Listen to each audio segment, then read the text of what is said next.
मराठवाड्यात पावसाचा जोर ओसरला तरी पूरस्थिती कायम। धाराशिव, बीड, जालना, परभणी, नांदेड पुराच्या विळख्यात। नांदेडमध्ये पूरस्थिती कायम तर सोलापुरात सीना नदीला पुन्हा पूर।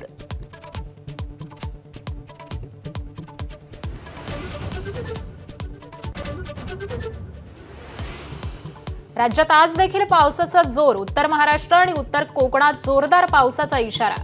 पालघर, ठाणे, मुंबई आणि रायगडसाठी हवामान विभागाचा ऑरेंज अलर्ट।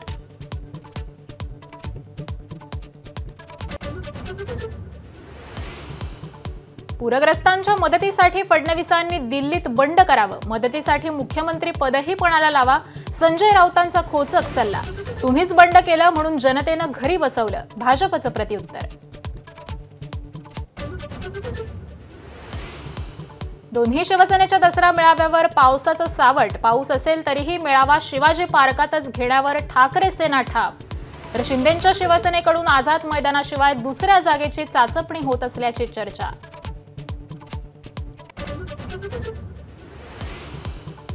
ठाकरे सेनेनं दसरा मेळाव्याला लागणारा खर्च पूरग्रस्तांना मदत म्हणून द्यावा, भाजपची मागणी।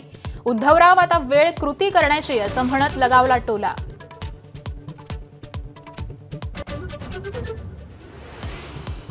राहुल गांधींच्या छातीत गोळी घालू, टीव्हीवरील चर्चेदरम्यान केरळमधील भाजप प्रवक्ते प्रिंटू महादेवन यांची धमकी।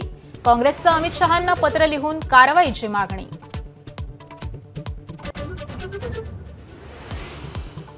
आशिया चषकावर भारतानं नाव कोरलं। भारताचा पाकिस्तानवर 5 विकेट्सनं विजय।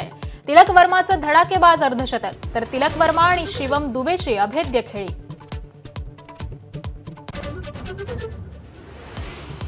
पाकिस्तानच्या मोहसिन नक्वींच्या हस्ते आशिया चषकाची ट्रॉफी स्वीकारण्यास भारताचा नकार। दुबईत मध्यरात्री हाय व्होल्टेज ड्रामा। ट्रॉफीशिवाय टीम इंडियाचं सेलिब्रेशन।